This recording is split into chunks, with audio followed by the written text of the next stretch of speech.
Hey, here we are, day 15 of our video journey. Are you pumped or are you trying to... No, I'm doing 15. 15. Hey, I'm excited. This is my favorite scripture. It's your favorite scripture? In the whole Bible. Has been my whole life. Let me guess. Romans 8:28. I think you read the book. Oh, okay. Romans 8:28 says this, "For we know that God causes everything to work together for the good of those who love God and are called according to his purpose for them.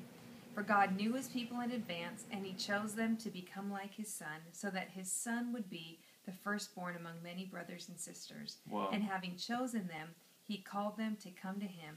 And having called them, he gave them right standing with himself. And having given them right standing, he gave them his glory." And I love the promise of the scripture. I've held on to it ever since I was in 8th grade.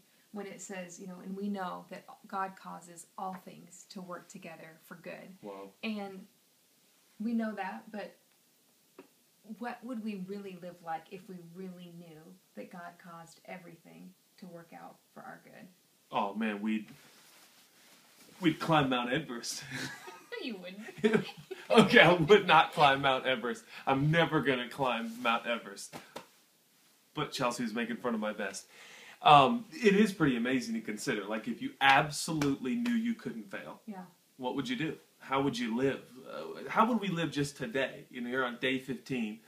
The decisions we're going to make, the people we're going to meet, the things we're going to do today, how are we going to make today different, knowing that we serve a God who loves us so much? He takes even the bad stuff in our life, even bad decisions in our life, and he works it together for good. So, hey, I'm not against it. If you want to climb Mount Everest, you only got one life to live. Take a Sherpa with you. Don't do something dumb. But the reality is God just doesn't work it out decently. He works it out for good. He doesn't just turn it around and make it okay. He is such a good, loving God. He turns it all the way around, no matter what circumstance you're in. It's amazing. And he works it out for your good. And the reason he does that, we can read later on, is because he's already given us his righteousness. He's already given us his Son, and he's already given us his glory. So good. What else are we lacking? That's right.